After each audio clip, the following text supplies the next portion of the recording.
안녕하세요. 코딩 알려주는 라이언입니다. 오늘은 이제 MySQL을 설치하고 그거에 대해서 연결을 한번 해보는 그런 시간을 가질 거예요. 백엔드라는 게 이제 비즈니스 로직이 담겨 있기도 하지만 백엔드는 데이터베이스와 프론트엔드를 연결해주는 어떤 그런 브릿지의 역할도 하고 있거든요. 프론트엔드는 사실 모든 자료가 사용자에 의해서 보여지기 때문에 거기서 바로 데이터베이스를 연결하는 것은 올바르지 않습니다. 그래서 정보를 백엔드에 넘기고 백엔드에서 데이터베이스를 조회해서 프론트엔드로 가지고 오는 방법을 취하게 되는데요. 제가 데이터베이스를 FAST API와 SQL 알케미를 통해서 한번 연결을 해보고 데이터베이스에 입력도 해보고 하는 시간을 가질 거예요. 제가 미리 코딩을 조금 해놨는데요. 우선은 처음 보는 파일들이 생겼죠. 여기 데이터베이스 밑에 con.py가 있고요. 그 다음에 crud, crude.py, 그 다음에 schema.py 이렇게 세 개가 생겨 있습니다. 라우처에도 제가 파일을 하나 만들어 놨고요. 우선 제일 중요한 건 데이터베이스를 설치를 하는 거예요. 있으신 분들은 뭐 그거 쓰시면 되고, 네, 없으신 분들은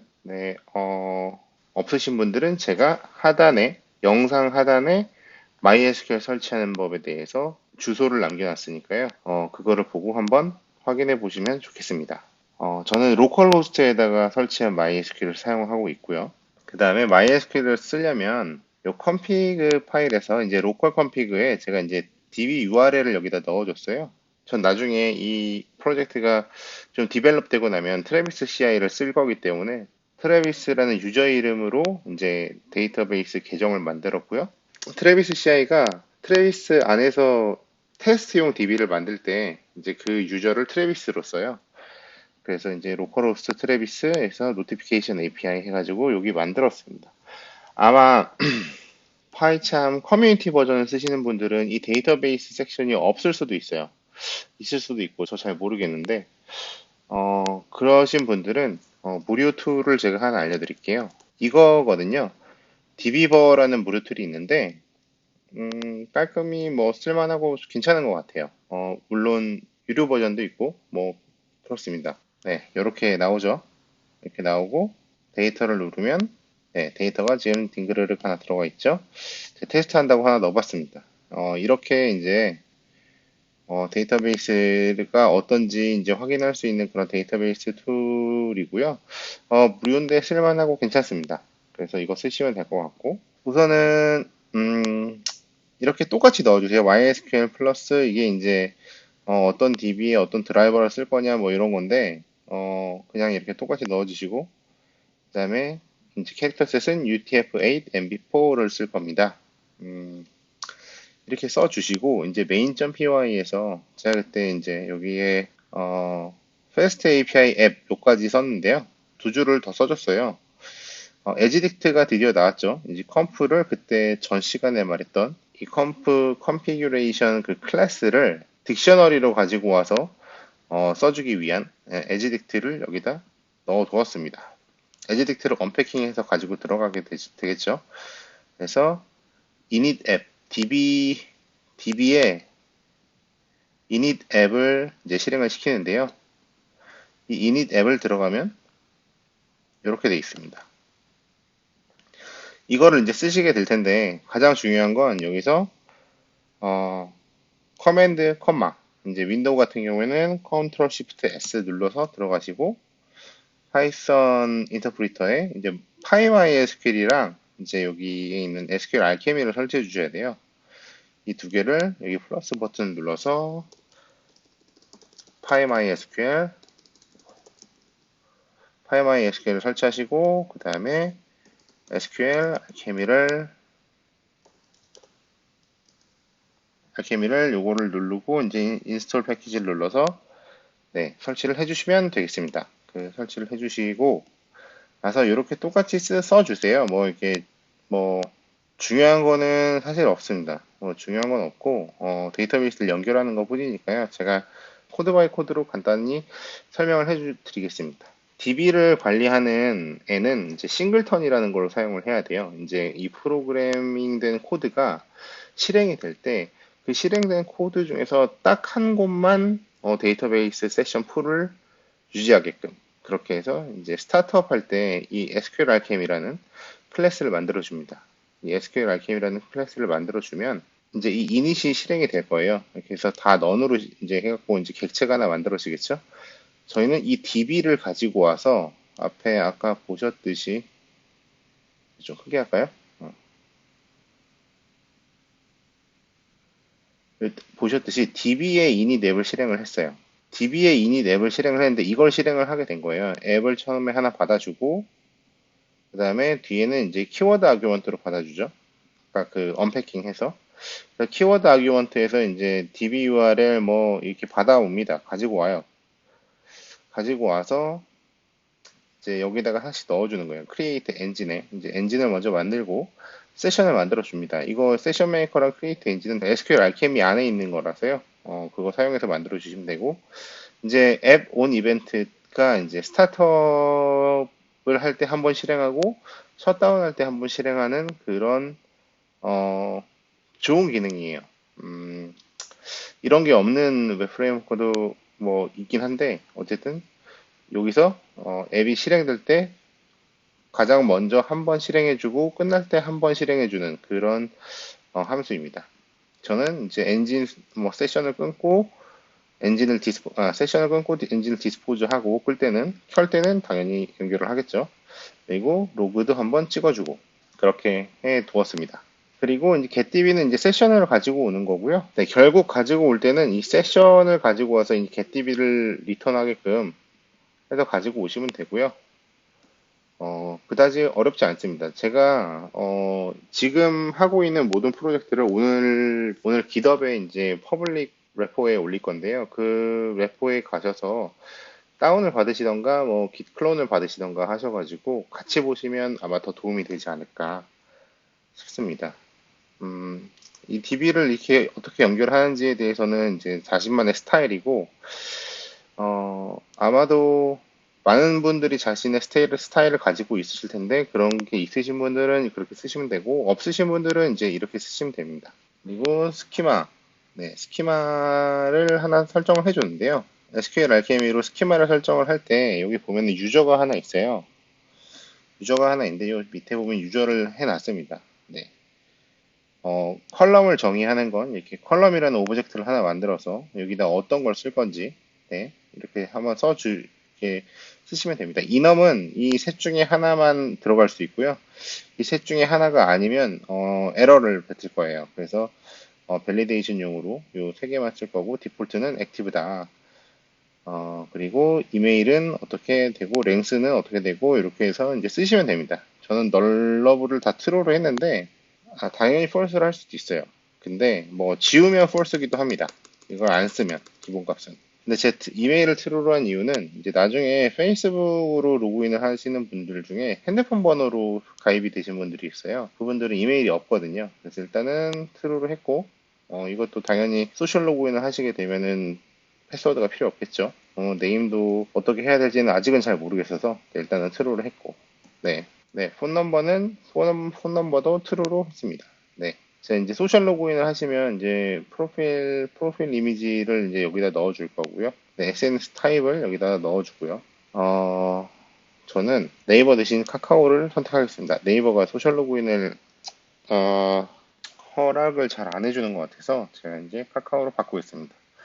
그리고 회원 가입을 할 때 이제 마케팅 수신동의 한 거에 대해서 넣어 줄 거고요. 그리고 나서 이 보면은 유저가 베이스랑 베이스 믹신에 대해서 상속을 받고 있어요. 베이스는 이제 SQL 알케미에서 나온 디클레러티브 베이스라는 거고요. 그다음에 베이스 믹신은 이제 요거입니다. 제가 선언한 거고요. 이거는 이제 SQL 알케미에 있는 기능입니다. 이제 제가 선언한 부분을 잘 보면은 PK가 있어야겠죠? 프라이머리 키가 있어야 되는데 그걸 여기다 넣어줬고요. 그 다음에 언제나 항상 DB에 created at이랑 updated at이 들어갈 거예요. 이게 이제 시간인데 그때그때 어떤 시간을 찍어주세요. 뭐 업데이트 될 때는 이것도 찍어주세요. 이렇게 업데이트 될 때는 on 업데이트 때 현재 UTC 시간을 찍어주세요. 이렇게 선언을 해 둔 겁니다. 올 컬럼은 이제 요 create라는 밑에서 쓸 것 때문에 가지고 온 거고요. 올 컬럼을 리스트로 네. 이제 각 컬럼이 몇 개든 리스트로 해서 가지고 와서 반환을 할 수 있도록 그렇게 만들어 놨습니다. 아, 사실 SQL 알케미는 쿼리를 할 때 이렇게 하고 여기다가 모델을 적고 여기다 오를 하든지 아니면 뭐 이제 필터를 해가지고 이제 필터를 해가지고 퍼스트를 하든지 이렇게 해서 이제 불러오는 쿼리를 하는데 세션은 이 DB 세션입니다. DB 세션이고 이렇게 디펜즈로 first API 디펜즈로 갖고 오면 이렇게 쓰실 수 있어요. 이렇게 되는데 이제 제가 여기다가 메소드를 하나 만들었어요. 스키마로 가보시면 이 create라는 메소드를 만들었는데 평소대로라면은 여기 유저 객실을 만든 다음에 스테이터스를 뭐 액티브로 두고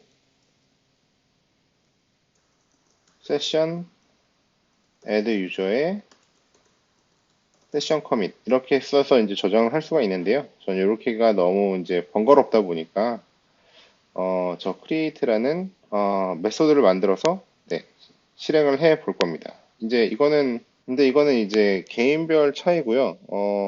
저는 이렇게 만들어서 쓰는 게 편하더라고요. 그래서 이렇게 만들어서 뭐 쓰시고 싶으신 분들은 쓰셔도 되고 아니면 평소에 그 세션 쿼리가 편하신 분들은 그거를 쓰셔도 무관하겠습니다. 여기다가 넣어가지고 여기다 이제 단순한 쿼리를 수행하는 그런 메소드는 다 만들어가지고 아주 복잡한 쿼리가 아닌 이상은 이 메소드로 전부 커버하게끔 그렇게 하려고 하고 있습니다. 그래서 이 밑에다가 한번 같은 내용인데 이제 제가 만든 메소드를 사용하면 이렇게 되거든요. 유저스에 크리에이트를 설정해 줍니다. 세션을 갖다 넣어 줘야 되고요. 그 다음에 오토 커밋은 true를 할 거예요. true를 하면 이제 이게 끝나고 이거를 하겠다는 뜻입니다. 커밋을 해야 저장이 돼요. 이제 커밋을 하지 않으면 저장이 되지 않습니다. 저는 이제 오토 커밋을 평소에 이제 쿼리를 막 여러 개를 날리기 때문에 오토 커밋을 쓰지는 않고요. 이제 이렇게 단순히 하나만 저장할 때는 뭐 오토 커밋을 쓰기도 합니다. 여러 개를 할 때는 이제 어, 오토 커밋을 쓰지 않고 플러시라는 걸 쓰는데 이제 같이 공부하다가 배우게 되실 겁니다. 여기다가 제가 뭐 하고 싶은 이렇게 넣으시면 돼요. 포알라. 여기다 한번 넣어볼까요? 사실 근데 뭐 아시게 되겠지만 나중에 하시다 보면은 이 네임을 이 유저 안에다가 넣어도 무방해요. 여기다가 쓸 수도 있게끔 한 거는 나중에 혹시 필요할 수도 있을 것 같아서 여기다 쓴 거고요. 이제 이거를 한번 실행해 볼까요? 네, 실행을 해봐서 네, 실행이 됐습니다. SQL 알케미가 에코를 하죠. 에코를 하는 이유는 제 에코를 true로 놨기 때문이에요. 네, 이거를 이렇게 false로 두면은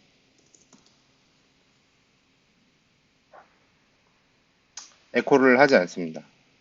DB에서 어떤 일이 있는지, 뭐 뭘 하고 있는지 전혀 이제 보여주지 않아요. 근데 이제 저는 디버깅을 위해서 네, true로 두고 진행을 해 보도록 하겠습니다. 우선은 다시 실행을 시켜주고요. 이 인덱스를 가서 제가 이 두 개를 똑같이 한번 실행을 해 볼 거예요. 이 두 개를 똑같이 실행을 해 볼 건데 웹서버가 스타트업이 됐는데 네, 이거를 딱 누르면 왔죠? 왔어요. 이제 여기 보면은 실행이 됐습니다. 네, 실행이 됐고 데이터베이스를 한번 찾아볼게요. 자, 헬로 월드랑 코알라가 두 개가 들어갔죠. 네, 여기 두 개가 정확하게 실행된 거를 똑같이 실행된 거를 보실 수 있습니다. 그래서 이렇게 실행을 할 수가 있고 네, 여기서 닥스를 보면 이렇게 하나가 생겼어요. 이제 디폴트라고 해서 이제 인덱스 요거죠. 요거가 하나 생겼는데 어 이거를 그냥 쓰기만 한다고 해서 되는 건 아니고요. 이 메인에 가면 저희다가 include router라고 해서 인덱스 라우터를 하나 넣어놨습니다. 인덱스 라우터를 하나 넣어놔가지고 이제 앱이 실행될 때 아 여기에 이 라우터가 있구나 존재하는구나 라는 걸 인지하고 이것을 등록해서 사용을 하게 됩니다.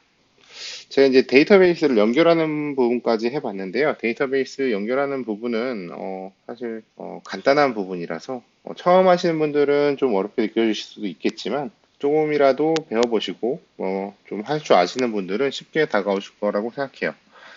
그리고 제가 이제 어떤 걸 할 건지에 대해서 이제 여기다 이렇게 적어봤어요. 이제 회원가입이랑 로그인이랑 이제 뭐 미들웨어를 이제 토큰을 검사하는 미들웨어를 만들 거고요. 그다음에 에러 처리를 어떻게 하는지, 로깅은 어떻게 하는지, 그다음에 API 키 생성을 할 건데 이게 이제 어, 제 서비스를 쓸 고객들이 쓸 수 있는 API 키를 생성을 하는 방법을 제가 보여드릴 겁니다.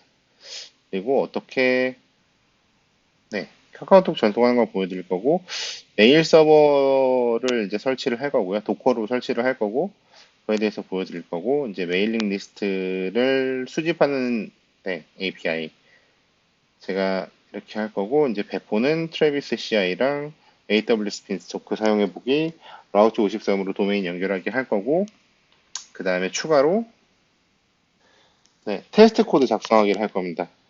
파이썬은 인터프리터 언어이기 때문에 컴파일이 된 상태가 아니라서 테스트 코드가 유일하게 품질 관리를 할 수 있는 방법이에요.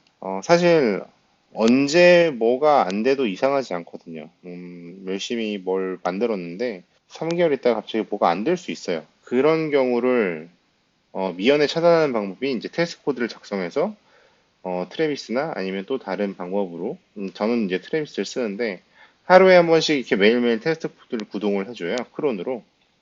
그렇게 해서 테스트 코드를 구동하면서 이제 어떤 API에 문제가 있는지 이제 미리미리 알 수 있게 되는 네, 그런 아주 파이썬이나 뭐 자바스크립트도 마찬가지 거고 그런 인터프리터 언어의 가장 품질 관리에 아주 좋은 방법이라고 생각합니다. 제가 이제 인터프리터 언어랑 컴파일 언어에 대해서도 설명한 글이 있는데 그 글도 네, 밑에 하단에 달아놓겠습니다. 하단에 그 MySQL 설치하는 법, GitHub 해당 지금 현재 우리가 만지고 있는 프로젝트의 GitHub 주소, 그 다음에 컴파일 언어와 인터프리터 언어에 관련된 글 해서 세 개 같이 남겨둘 테니까요. 도움이 많이 되셨으면 좋겠습니다. 그러면 다음 시간에 이제 회원 가입을 하는 엔드포인트를 한번 만들어 볼 거고요. 사실은 오늘도 엔드포인트를 만들었어요. 이것도 엔드포인트니까요. 엔드포인트를 만들었으니까 자, 일단 이거는 지우고 이제부터 이제 시작입니다. 진짜로 백엔드 그 API를 만드는 시작이니까 잘 따라와 주시면은 네 나중에 혼자서 자기가 원하는 서비스를 충분히 구현할 수 있지 않을까 생각합니다. 네, 감사합니다.